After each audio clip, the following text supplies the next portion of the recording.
Good afternoon, everyone. My name is Kevin Dressler. I'm the Operations Director for the 2DCC-MIP here at Penn State.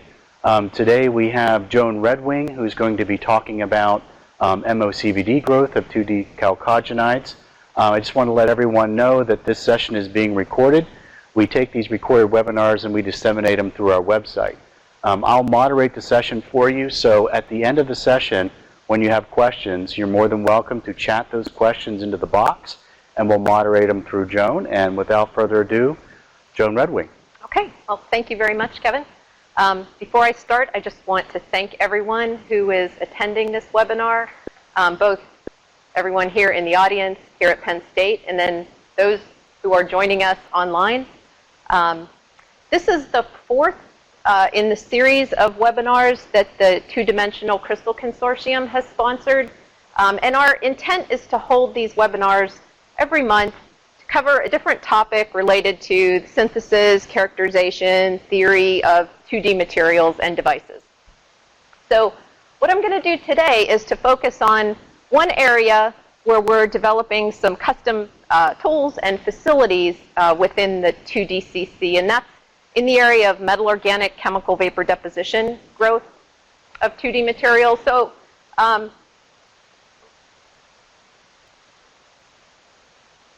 sorry. Okay, technical difficulty there. Okay, so just a quick outline of what I want to do. I'm going to first give you an overview of the Two-Dimensional Crystal Consortium, the 2DCC, to tell you a little bit about our goals and our plans for the facility, because some of you in the audience or joining us online may not be familiar with this 2DCC, which is a materials innovation platform. Then I'll go into the materials which are the focus of our platform, and those are the layered chalcogenides. All right? And in particular, in my talk, I'm going to focus on a class of layered chalcogenides, which are the transition metal dichalcogenides, because that's the class of materials where CVD and MOCVD techniques have been the most widely employed. So I'll review some general synthesis methods that have been used to fabricate TMD thin film. And then I'll focus specifically on MOCVD growth, talking a little bit about the equipment, the process challenges, and also the status of the field, where we're currently at in terms of the materials development. And I'll finish off by telling you a little bit more about our plans for the 2DCC platform, in particular what we're putting in place for MOCVD growth and the capabilities that we have currently and that we hope to have in the not too distant future. Okay, so the focus of the 2DCC is on 2D materials for next generation electronics. So many of you are very familiar with the layered chalcogenide materials. So these are materials that crystallize in sheets. So there's covalent bonds between the atoms that comprise a sheet. And then the sheets stack together and are held together via van der Waals forces to form bulk crystals. All right? And this class of materials exhibits a wide range of electronic properties. So there are narrow gap semiconductors, materials like bismuth selenide, which also have topological states, so they're of interest for topological insulators. There are also moderate gap semiconductors, so things like moly disulfide, tungsten diselenide, gallium selenide, that are of interest for transistors and those types of devices. And then there are materials like niobium diselenide, niobium disulfide, which exhibit metallic behavior and are superconducting at low temperature. So there's this wide range of different electronic properties that are accessible by this class of materials. And as a result, there's been a lot of interest in developing electronic devices or novel electronic devices based on layered chalcogenides. For example, there's interest in developing tunnel transistors. So these are steep slope transistors based on transition metal dichalcogenides. Materials like bismuth selenide are of interest for topological spintronic devices. And then finally, since you can stack these materials and have different layers of different composition, you can fabricate a variety of hybrid layers and hybrid devices, and that's a whole new area of development for the 2D materials field. Okay, so one of the things that's required if you want to develop an electronic device technology is you need some way to form thin films of these materials, right? Because you have to be able to do patterning, lithography, contacts in order to fabricate electronic devices. And this is one of the limiting aspects in the field right now, is that the development of techniques for thin film 2D materials is still in the very early stages. And so in the 2D Crystal Consortium, we're developing approaches to be able to synthesize thin films. So this is so the goal of the 2DCC is to develop is to use this closed loop development approach that combines synthesis with in situ characterization and theory and simulation in order to advance the field of 2D thin film development. So in particular, in the area of synthesis, we're developing hybrid MBE tools and also MOCVD tools that will combine in situ characterization, including STM, ARPES, 4-probe testing, as well as Raman and photoluminescence spectroscopy, in order to provide details on the growth process and the material properties. And the thin film techniques are assisted by a battery of theoretical approaches. The theory is aimed primarily at understanding the fundamental kinetic and thermodynamic processes that underlie the synthesis process. And so I'll tell you a little bit more about the tools that we're going to be developing in the 2DCC a little bit later in the talk. In particular, our plans for MOCVD growth. But this is the overall picture of what we, of what we're working towards in the 2DCC. And for those of you who aren't aware of this, the 2DCC is set up as a user facility. So we will make these tools and capabilities accessible to folks at Penn State and also externally through our user program. And I'll mention that in a minute. Okay, so our focus in the 2DCC is on the layered chalcogenides, as I mentioned. And there are several classes of materials within this family. And this is just a snapshot of the periodic table, just showing the different classifications of chalcogenide materials that we're interested in within the 2DCC. So one of the very important classes are the transition metal dichalcogenides. All right, so these combine the transition metals with the chalcogen atoms. There's also the topological insulators, which include materials like bismuth selenide and bismuth telluride and antimony-containing alloys. There are group 3 chalcogenides. So these are materials like gallium selenide or indium selenide that also have a layered structure. And finally, there are group 4 chalcogenides. So this would be something like germanium selenide or tin disulfide, which also have a layered structure and are interesting in terms of their electronic properties.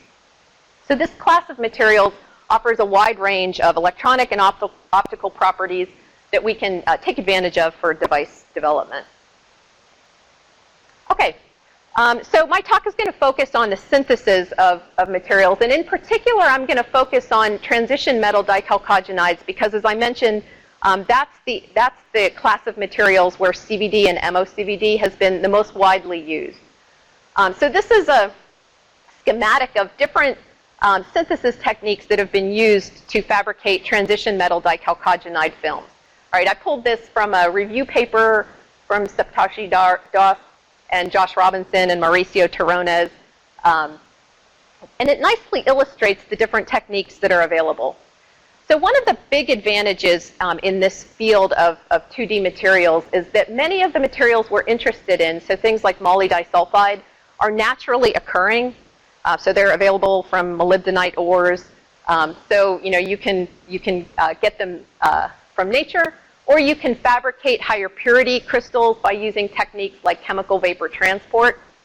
So in this case, you get a bulk material, and then you use techniques like chemical or mechanical exfoliation to remove a layer or multiple layers from the bulk crystal, and then do processing on those flakes.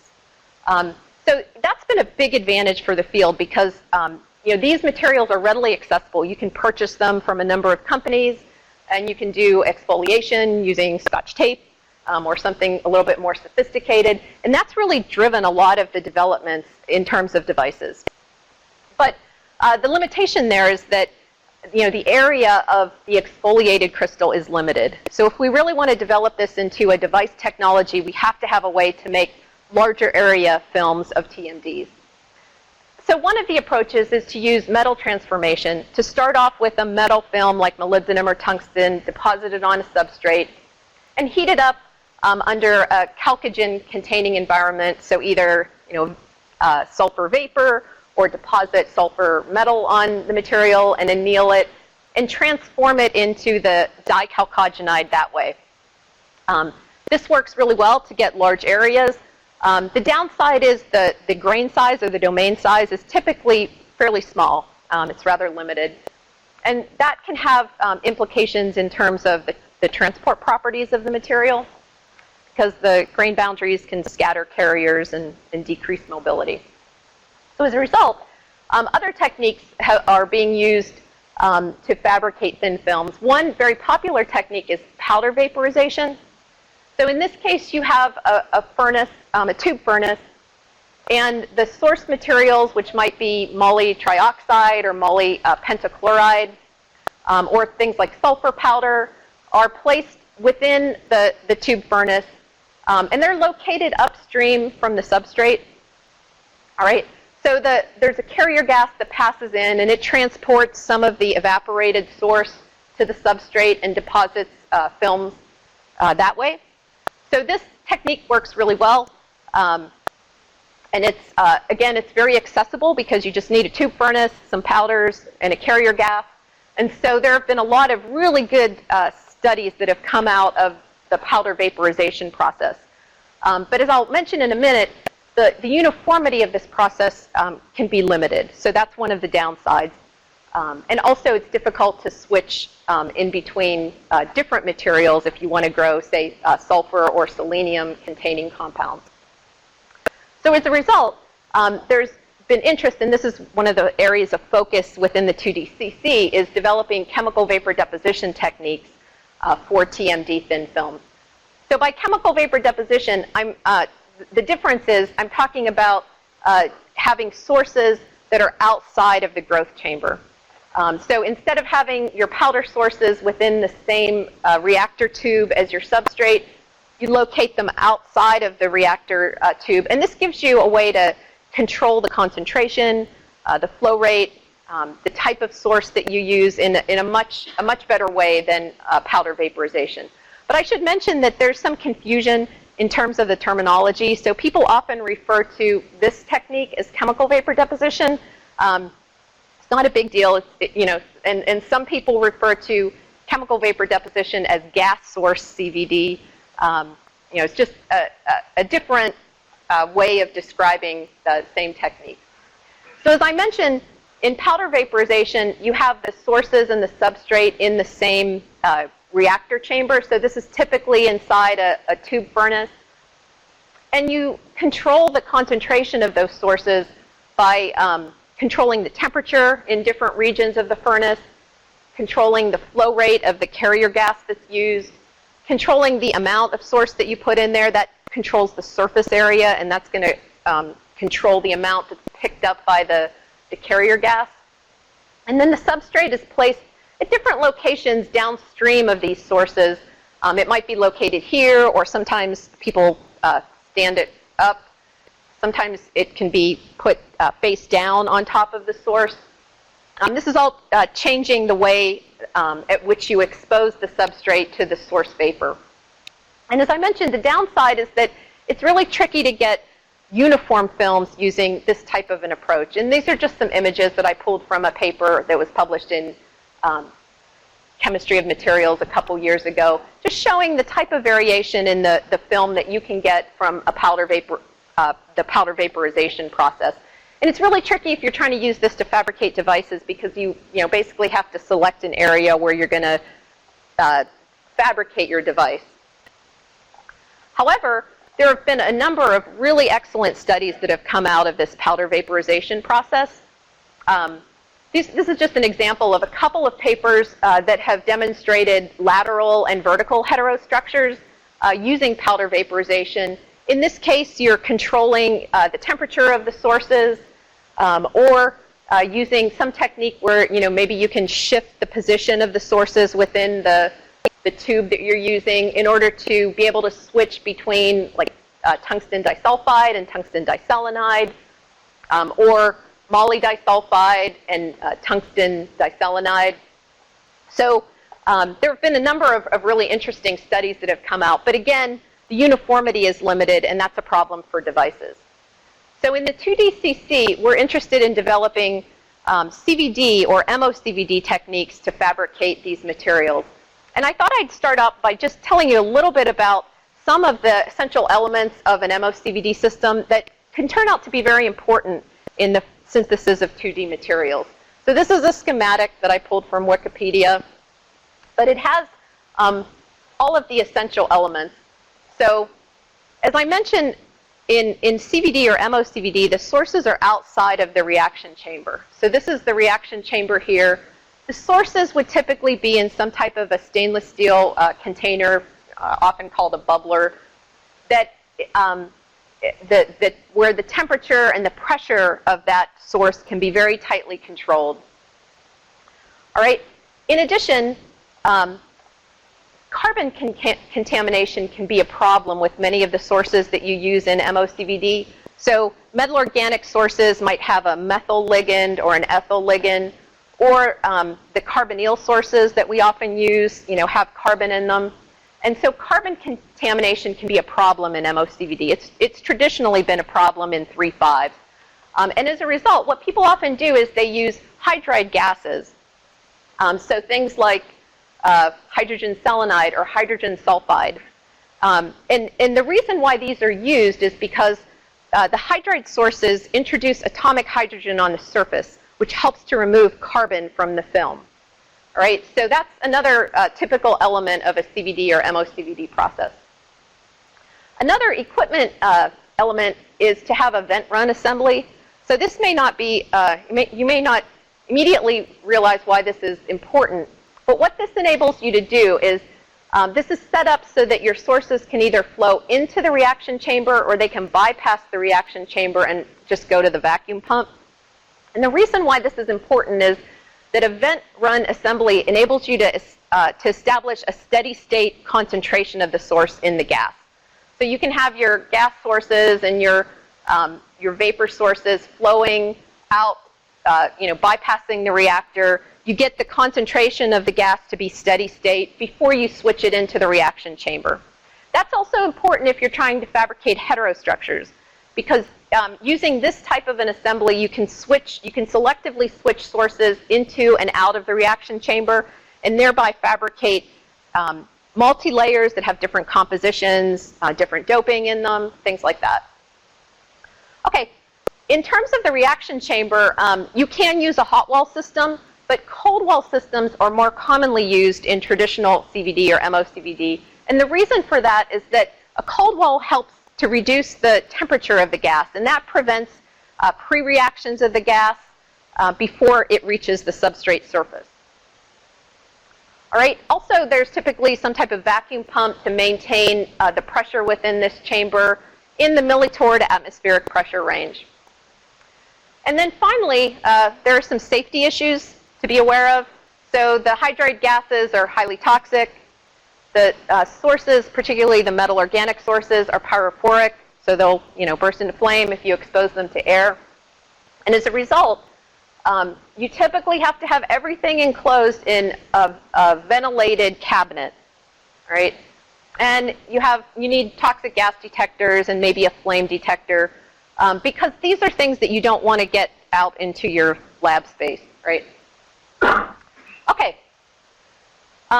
Now, what does an MOCVD system look like? So I just pulled some of these images. This is what a state-of-the-art MOCVD system would look like. So here you have the reactor chamber. It's inside a glove box, and the glove box is used to minimize exposure of the reactor chamber to air and things like that. This is one type of an MOCVD reactor chamber. So this is a shower head design where you have gases that are coming in the top, but then there's some type of a gas distribution manifold in order to evenly distribute the gases over the substrate. And typically a lot of engineering goes into these MOCVD reactors. So there are studies, computational fluid dynamics simulations to look at fluid flow and heat transfer in order to have as uniform of a gas phase concentration across the substrate as you can get. Right? And in order to control all of this, there's typically some type of a computer control system that is recipe driven. So it controls all of the gas flows in different steps, and it monitors all of the gas flows and the pressures and things like that so that you can keep everything very well controlled. And in addition, it's common to have some type of in situ monitoring on your chamber. So that could be optical reflectance to measure the growth rate of the thin film, or ellipsometry, or curvature measurements to measure thin film stress. But this is the direction that the 2D field really needs to go to if we're going to push this technology towards having deposition chambers that are very well controlled so that you can get films over large areas and fabricate heterostructures and things like that. All right, so now let me switch gears and tell you a little bit about MOCVD or CVD growth of transition metal dichalcogenides. So one of the challenges with this class of materials is that it involves two very dissimilar elements. Right? So you have the transition metals.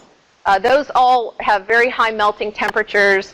If you just consider the vapor pressure of something like tungsten or molybdenum at 500 degrees C, which might be a common growth temperature, you can see that the vapor pressure is very low. So tungsten or molybdenum is going to stay put on the surface, right? Even at a temperature of 500 degrees C.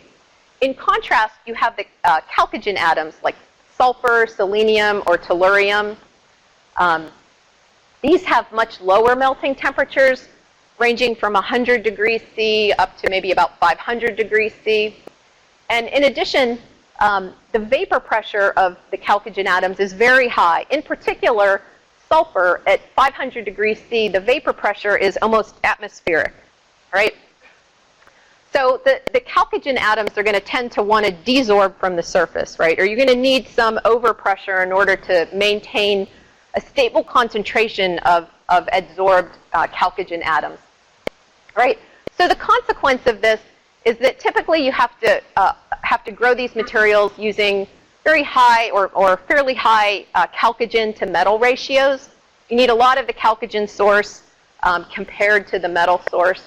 And in addition, this makes it challenging to grow these materials by techniques like molecular beam epitaxy. In particular, sulfur, not so much selenium or tellurium, but sulfur can be a problem just because it has such a very high vapor pressure. So that's one of the reasons why the field of TMDs has tended to be directed towards chemical vapor deposition or MOCVD techniques, because you can operate those techniques at higher pressures. Okay. So if we want to make single crystal TMD films, there are a couple of things that we have to consider. The first is the substrate. So this has been somewhat controversial in the field, whether we do have epitaxy or we don't have epitaxy in layered materials that involve van der Waals bonding. But the substrate is actually very important. It's going to serve as a template to align the 2D domains. And so you need to consider the lattice constant and the crystal structure of the substrate. In addition, when you deposit material on the substrate, the nuclei need to be oriented. So there has to be sufficient thermal energy for the nuclei to be able to rotate and find the lowest energy position on this crystalline template. Right? In addition, you want to start off with a low nucleation density. So you want a few nuclei to form, and then you want those nuclei to grow laterally. All right? And to get a low nucleation density, you need to keep the gas phase supersaturation low. Right? You have to reduce the driving force for nucleation. You want to initially get some nuclei, but then you need to suppress nucleation after that so that you don't get continual nucleation of domains on the substrate surface, or on top of existing domains, right? In addition, you want to have a high lateral growth rate of the nuclei, so you need sufficiently long surface diffusion lengths of atoms on the surface so that they can absorb and then travel long distances and attach at the edge of one of these domains. And then eventually, as the domain grows larger, it's going to coalesce. And ideally, you want this coalescence to occur with as few low-angle grain boundaries as possible. And in addition, you don't want additional nucleation on top of those domains. All right? So this is what we ideally want. And now what I'll do is I'll just tell you a little bit about some of the things that we see in MOCVD growth of transition metal dichalcogenides, and also what other groups have reported in the literature. All right. So one of the first materials that we started off looking at was tungsten diselenide, and growing this by an MOCVD process. So this is carried out in a cold wall reactor, just shown schematically here. The substrate is sitting in the center of this susceptor, which is inductively heated, and the gases come in the top and react and decompose and result in the deposition of a film. All right, so we started off looking using sources like tungsten hexacarbonyl as the tungsten source and dimethyl selenium as the selenium source in a hydrogen carrier gas. All right, and one of the things that you can see is as we change the temperature of that substrate, as we go from 400 to 600 to 800 degrees C, the density of nuclei is reduced, and also the size of the domains has increased. And this comes about because we're getting increased diffusion lengths as we increase the temperature of the substrate. So atoms are able to diffuse longer distances on the surface to get to the edge, and as a result, we end up with larger domains. And that's a typical thing that you would see in any type of epitaxial growth process. All right, now if we take a look at the selenium to tungsten ratio, as I mentioned earlier, we typically need to use an excess of selenium or the chalcogen just because it has a lot higher vapor pressure. So what we see is as we increase this selenium to tungsten ratio from 800 up to about 3,000, again, we see a decrease in the nucleation density and the domains are increasing in size. However, if we continue to increase that ratio, what we see is that the domains start to have more defects in them. So if you can see this, the triangles have rougher edges than what we would see at lower selenium to tungsten ratios. So we can go too high in terms of the selenium to tungsten ratio, and this is just a higher magnification image showing what these things look like. So this was a little perplexing. So we did further studies of the tungsten diselenide that we were growing with dimethyl selenium. And what we found, this is a Raman spectra showing Raman peaks associated with tungsten diselenide. But we also have peaks that are showing up that are associated with carbon. And I should mention that this is being carried out on a sapphire substrate. So we see carbon that's showing up. And if we do Auger analysis, this is an SEM image of one of these films, and we've scratched off a portion of the film that's shown in this area here. And then we can look at different regions from using Auger in order to chemically analyze the surface. And what we see is that, in the case of the sapphire, we just see peaks associated with aluminum and oxygen. Similarly, when we position the Auger on one of these domains, we see tungsten and selenium. But in between those domains, there's a layer, and I don't know if you can see the difference in contrast. There's a layer, and that layer is our carbon layer. And if we take a look at this sample, if we prepare a cross-section and do TEM, we can see that there actually is a layer of carbon beneath the tungsten diselenide, in between the tungsten diselenide and the sapphire. And so what we think is going on here is that in this process, when we're using dimethyl selenium, we have a high concentration of methyl groups, and we're at a fairly high temperature. We're at 800 degrees C. So this is within the range of conditions that people have used to deposit graphene on sapphire. And so what we're seeing is the deposition of graphene, it's defective graphene on sapphire, simultaneous with the growth of tungsten diselenide. So to get rid of that, we have to switch sources, and now using hydrogen selenide instead of the dimethyl selenium source. And if we look at the Raman, this is an AFM image of the surface of one of these samples grown with hydrogen selenide. If we look at the Raman, we see peaks only associated with tungsten diselenide. There's no carbon present in these materials.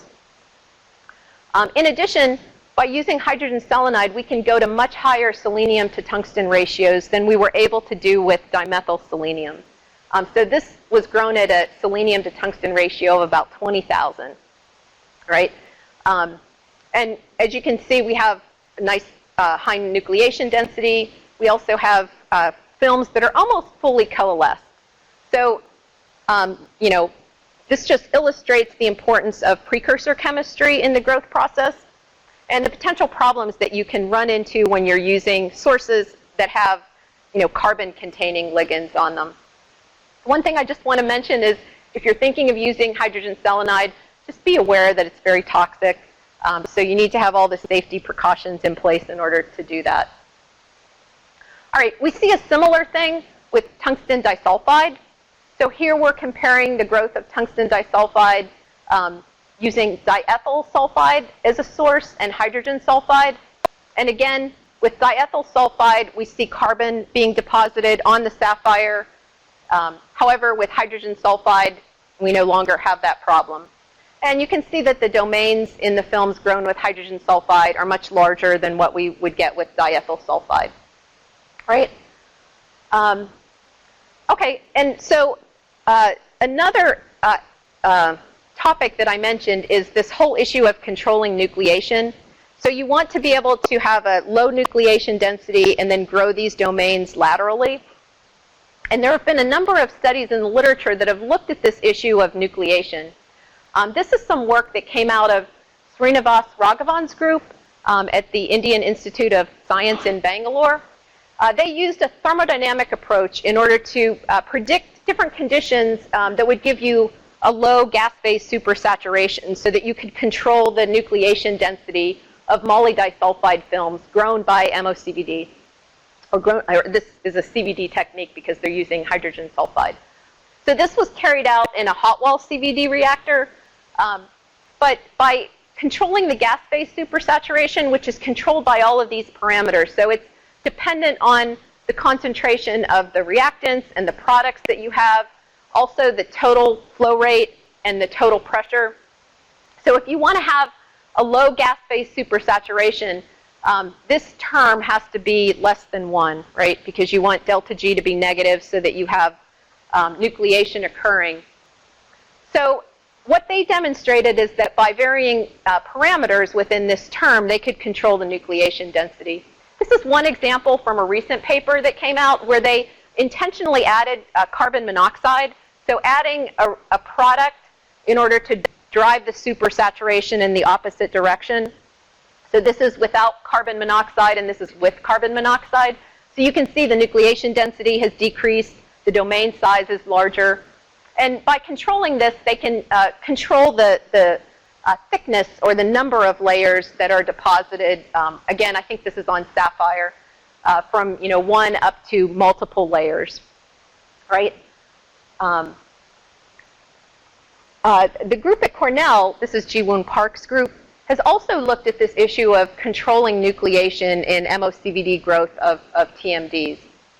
So this work was carried out in a hot wall CVD reactor, but again, they were focusing on achieving conditions that gave very low gas phase supersaturation to get low nucleation density, and then using very long growth times in order to get complete monolayer coverage. So using this type of an approach, they were able to demonstrate monolayer films on substrates up to 4 inches in diameter. Again, this is done by controlling the nucleation process. And then another way to control nucleation is to introduce a nucleation step. So just an initial step that serves to define the nucleation sites, and it's carried out at a different condition than the rest of the film growth. So this has been done in a couple of different ways. Sarah Eichfeld and Josh Robinson had a paper that came out recently showing how you can introduce a low temperature nucleation step, and that will change the nucleation density. Alternatively, you can maintain a high temperature and change the concentration of the tungsten source. So have an initial higher concentration to increase the supersaturation and then drop it down so that you don't continue to have nucleation occurring. And that's another way to control nucleation. All right, another area that's very important, as I mentioned earlier, is epitaxy. So being able to get these nuclei, once you can control the density, you also want to control their orientation. And this is done by selecting the type of substrate to use. So the transition metal dichalcogenides all have hexagonal symmetry. And so substrates that have been used, crystalline substrates that have been used in order to get epitaxy are hexagonal materials like sapphire or silicon carbide or gallium nitride. And you can see that if you compare the lattice constant of the transition metal dichalcogenides to these candidate substrates, in many cases, it's a pretty small lattice mismatch. So in particular, between gallium nitride and something like moly disulfide, there's a small lattice mismatch. Also, sapphire has been very popular because it's also insulating. So if you want to fabricate electronic devices, you have an insulating substrate for device fabrication. And so there have been a couple of papers that have come out that have looked at the orientation of moly disulfide on substrates like sapphire or gallium nitride. And this is a paper that came out of EPFL from Switzerland last year, looking at different orientations of moly disulfide on sapphire and comparing the energetics. So basically, which is the lowest energy configuration for moly disulfide on a 0001 sapphire surface. And traditionally, the moly disulfide would be expected to rotate 30 degrees. That gives you a mismatch of about 13%, even though there's a pretty big difference in the lattice constant. But it turns out that there's a superstructure between moly disulfide and sapphire that actually reduces the mismatch to about 0.4%. All right, and that's for two different orientations of the domains. And so you can use sapphire as a pretty good template in order to get epitaxial layers of moly disulfide. In addition, there is another paper that came out recently. This is some work from NIST and Army Research Lab and Josh Robinson's group looking at moly disulfide growth on gallium nitride. And again, because of the small lattice mismatch, you can get oriented nuclei and domains on gallium nitride. Again, it is still challenging to grow fully coalesced films, but this is a step in the right direction. We've also looked at the growth of tungsten diselenide on sapphire using MOCVD approaches. And if we anneal the sapphire at high temperature, we can form steps on the surface. And this helps to orient the nuclei. So we can get tungsten diselenide domains that are well oriented on the sapphire surface. Again, this is important in order to get coalesced films with minimal low-angle grain boundaries. Okay, another area of interest is fabricating two-dimensional heterostructures based on TMDs. And this is a really exciting area because you have a wide range of parameters that can be varied. And the orientation of layers relative to one another also affects the electronic structure. And so this is particularly important for devices. There have been a number of studies looking at these vertical heterostructures, and I just included a paper here from Josh Robinson's group where they looked at moly disulfide growth on tungsten diselenide or tungsten diselenide growth on moly disulfide, looking at some of the issues related to the growth process and also the orientation of domains on top of this TMD surface. However, it's still challenging to grow monolayer heterostructures over large areas. So ideally, you want to have a complete layer on top of the other layer. And so far, that's been challenging. So we need some improved control and to be able to achieve that. That's one area where CVD could have some big advantages. Because as I mentioned, we can grow heterostructures in situ rather than having to switch between individual deposition chambers. And so that gives you the possibility of fabricating multi-layers without exposure to air. And finally, there are other layered chalcogenides that are of interest. So bismuth selenide, bismuth telluride, niobium disulfide, these are all materials that have been fabricated using CVD or MOCVD approaches. There's not as much work done on these materials compared to the transition metal dichalcogenides, but it's an area of growing interest in general. Okay, so let me switch gears and just finish off by telling you about the plans for the 2DCC in the area of MOCVD. So as I mentioned, we want to be able to develop systems that will have in situ capabilities. So we want to do in situ optical characterization in order to be able to monitor the film growth at the monolayer level, which is really needed in order to get atomic level control over the deposition process. There's still a lot that we don't understand about the substrate and how it affects nucleation and epitaxy. So that's going to be an area of focus. We're very interested in different precursors and processes, in particular to get self-limited layer-by-layer growth. If we could grow a single monolayer and not have additional layers growing on top of it, that would be ideal. We want to look at new 2D materials and also heterostructures. And finally, developing reproducible processes, scaling this up to larger diameter substrates. Our focus is on 2-inch diameter substrates. And then we want to have equipment that's user-friendly so that external users can also take advantage of the facilities that we have within the 2DCC. This is a figure of the existing MOCVD system that we have, and we're upgrading this for the 2DCC. So this is a vintage MCOR 3.5 MOCVD system. We're converting it over to chalcogenides. So the current reactor is capable of growth on substrates that are about 1 by 1 centimeter.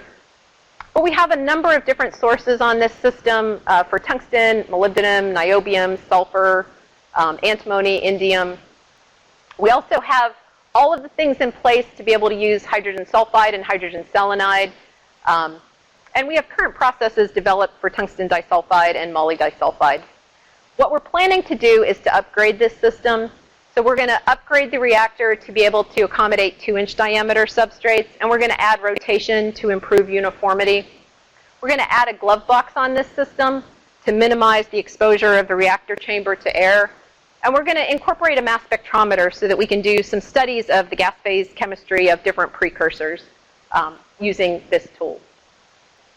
And then we'll also add a second MOCVD system. This system is going to really be focused on incorporating in situ optical characterization techniques so that we can study the film growth process and also the properties. So what we're planning to do is to incorporate in situ spectroscopic ellipsometry and in situ Raman and photoluminescence within the reactor chamber. And this will also have capabilities to grow a wide range of different 2D materials as well. So this system, the first system that I mentioned, the upgrade on that should be finished in about 4 months or so. So we should be able to start accepting user proposals on that tool sometime in the spring. This system will be longer in arriving. So sometime in 2017 it will arrive, and it will take a little bit longer in order to be able to accept user proposals on that equipment. All right, just want to tell you a little bit about the personnel who are working on this. So these are all of the people who have contributed to the results that I discussed. So we have a really good team of researchers working on CVD, MOCVD growth. And if you use our facility, you'll probably interact with some of these folks. So let me just finish off by telling you how you become a user of the 2DCC. So as I mentioned, this facility will be open to external researchers who are interested in using the MOCVD tools that we have and the capabilities. And if you want to learn more about this, take a look at the website. And in particular, there's a tab there on becoming a user. We have two different types of processes to be able to access the capabilities. One is a research proposal. So this would be for a more extended study looking at developing a new material, a new type of structure. And as I mentioned, we'll be starting to accept research proposals in the MOCVD area sometime next spring.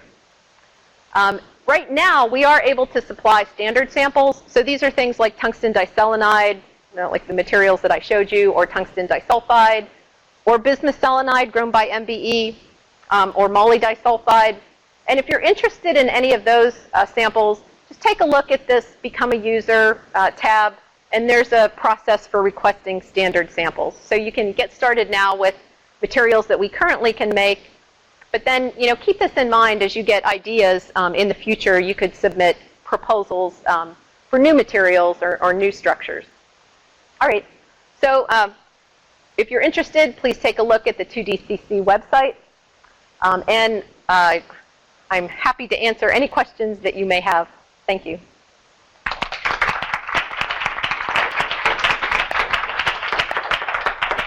Well, thank you, Joan. This is Kevin. I'll moderate the questions. First, we'll take some online. We did have a question that was submitted earlier. Basically, I think it was more of a comment. Would like you to respond to it. It was about 2D chalcogens are easily oxidized. So what methods are used to minimize O2 contamination? Okay. Do I need to repeat that? No, they just heard me, so we're good. Yeah.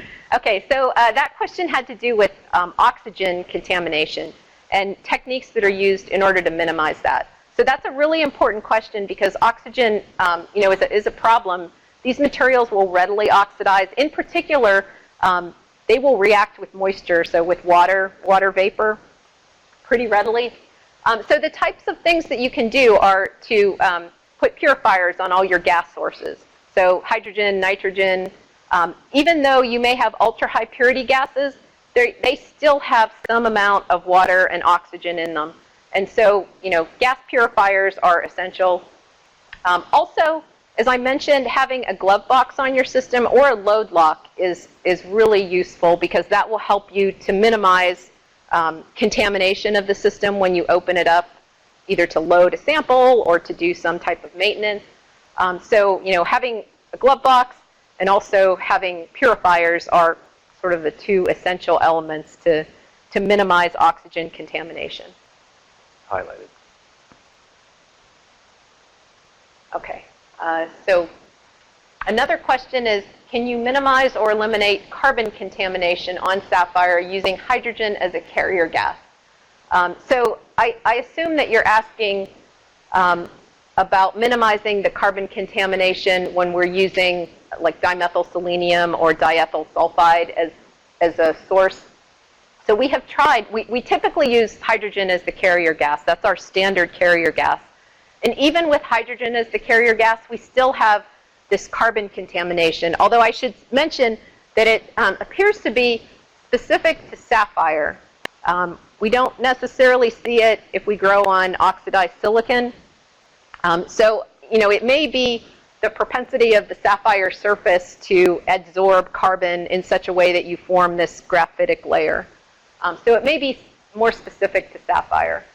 We got one more question from Raphael online, and then I think we'll ask some local questions. Okay. So this question is, can you discuss drawbacks of the carbonyl precursors, and what would be your dream chemicals if safety were no issue? That's a good question. So the carbonyls, so they have some advantages and disadvantages. So one of the advantages is that the decomposition temperature of the carbonyls is fairly low. So something like tungsten hexacarbonyl will decompose at 200 degrees centigrade, a pretty low temperature. And as a result, it's been used for processes like atomic layer deposition. So it's good because we don't have to worry about its stability. It will decompose. However, that can also be a drawback because you can have the tungsten source decomposing on the walls of the chamber. You can also have the carbon monoxide that's produced potentially lead to carbon or oxygen contamination of your films as well. So there are some potential disadvantages of carbonyl precursors. Tungsten hexafluoride would be a wonderful precursor to use for tungsten.